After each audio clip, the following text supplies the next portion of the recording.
So let's talk a little bit more about industrial radio.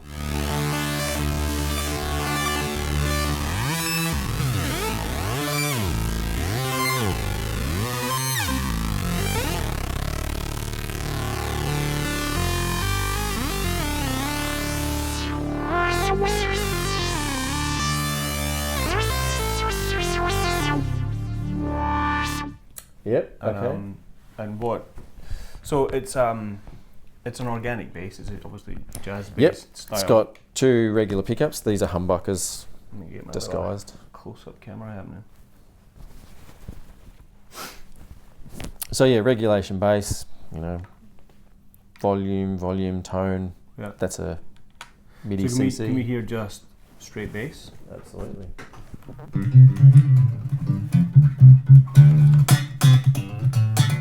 Okay. Regular bass. Regular bass. Nice pickups. Yeah, like I said, they're humbuckers. But it also has MIDI triggering, which is why I bought the bass. Yeah. So essentially, if you can see, the frets are actually split. So instead of being 1 fret, it's 4 little frets, so 1 per string. But but it kind of looks like 1 fret, but it's 4 individual pieces of metal. It is really closely together. So what Steve does with industrial radio, he actually cuts the frets. So they were 1 fret. 1 fret. He cuts them, and there's a whole bunch of secrets under there. Wires, let's just say that. So yeah, if I'm playing that note, it's already knowing what I'm about to play. So the fret on either side provides some kind of information. Yes. Yeah. So open G. It does track really well. And the note will last forever.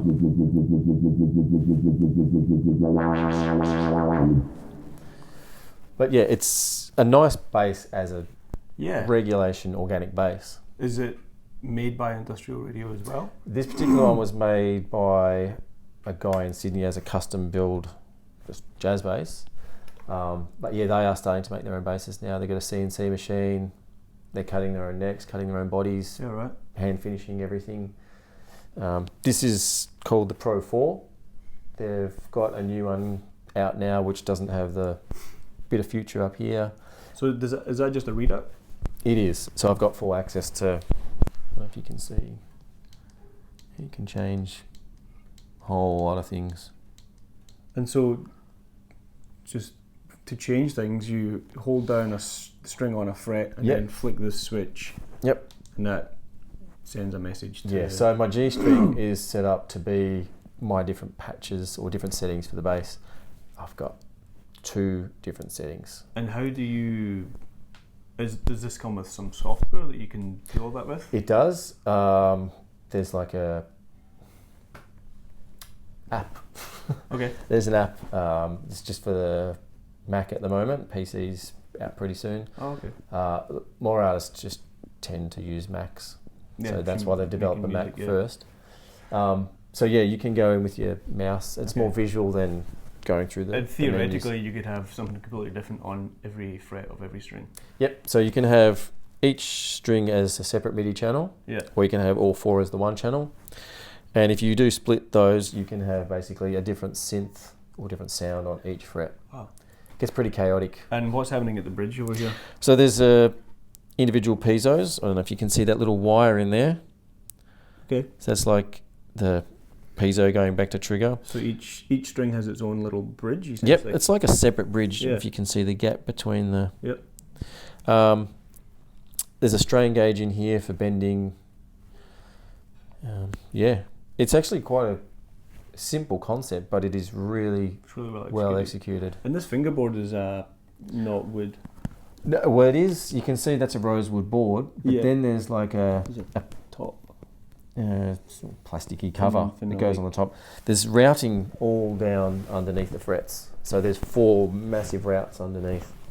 So if we did take one of those bits of plastic off, you'd see the wire that runs up behind the neck there, behind the fingerboard. And the cable, which freaked me out. Okay, let me just turn that off. So yeah, this is the way the bass connects. to the world. Which is that? It looks like a monitor. Is it a VGA? No, it's I don't know what it's called, but it's a 15 pin. As you can see, it's got a regulation jack out. I don't use it. You can get your pickup audio out of that and the MIDI out of that. And do the piezo's have audio as well? They do, yep. So you can have get that nice jazz bass pickups, piezo pickups. and the nice tinny piezo sound. Yeah.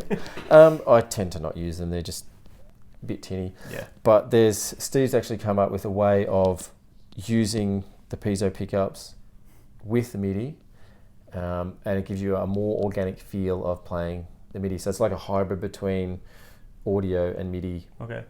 Really quite nice. It's called, what is it called? Imprint. He's calling it Imprint technology. So, as you were playing the bass before, it's kind of a bit on or off kind of feel. You don't get that nice organic feel. But with the Imprint technology, you can play it like a regulation bass. Wow. And you get all those awesome big fat sounds. It's pretty close as it is, but just having it is really good. Like the straight MIDI is I've tried 3 different systems. I've tried the Yamaha, the Roland system, and this. Yep. This is just so far superior to anything else because it's not audio to MIDI. It is direct MIDI. As soon as it comes out. As soon as it comes out, it's right there. It's coming.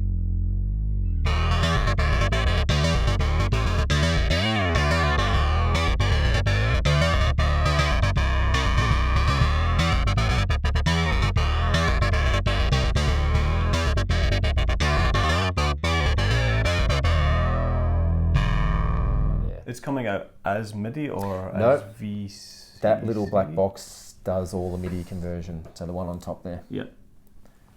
So what does it come out as? Don't know. Some sort of digital ones and zeros. Ones and zeros.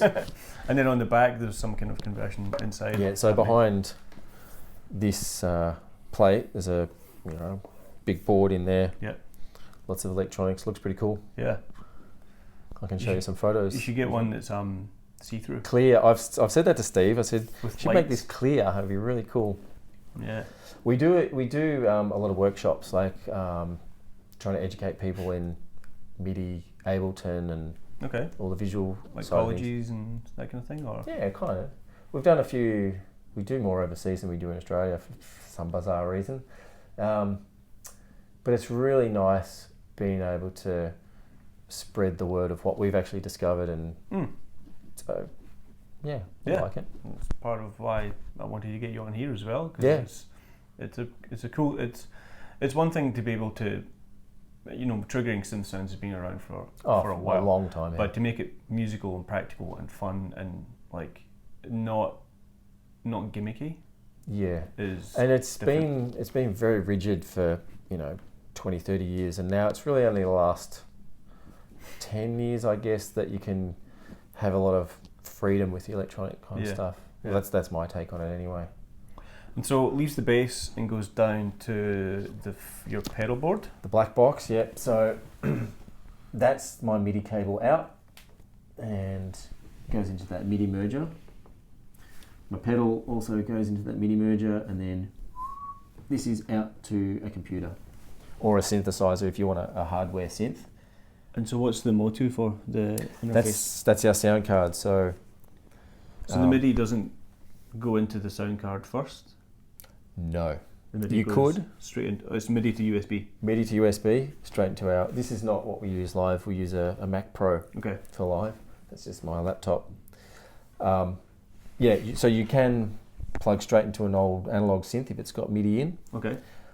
The bass actually performs far superior with a real hardware synth. Yeah, because you're getting a little bit of delay out of your computer. You get delay in your sound card. Yeah. So if you go straight into so actually some of the limitations isn't necessarily the bass, it's the whole other ancillaries here. And this is just a controller pedal? Yeah, so it's no sounds, no effects. This is purely MIDI control. But they don't charge it accordingly. It's still expensive to buy. It is still expensive to buy. Even though it's like I'm saying, it's like 40-year-old technology. It is. But this is a very solid unit. I stand on this left, right, and centre. It's been around the world 3 times. Had some beers on it.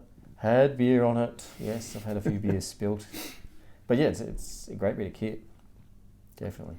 So this is where you used to change patches and manipulate sounds on the fly. Yep. The way that Men Imitating Machines do the switching, I used to do the change my sounds. Yep. Now we have these Max for Live devices where Matt actually changes my sounds for me. Because if we're jamming away, I'm never paying attention. I'm like, da da da, and he can just go next bit, and I go, whoa, okay, cool. Right. So he's kind of in control of where the song's going as we're playing live. I guess that way both thing happens at the same time as opposed to you doing it and not doing it, or vice versa. We've had many times where I'm like in La La Land and he's like, dude, next section, and I'm like, oh, oops, yeah. So we developed this Max for Live patch where he does all the switching, like verse, chorus. The Jarman encouragement patch. Yes, I need it. And I use this to switch between songs. So when the song's finished, I hit next song. That changes the Ableton set, and it also changes our visuals as well.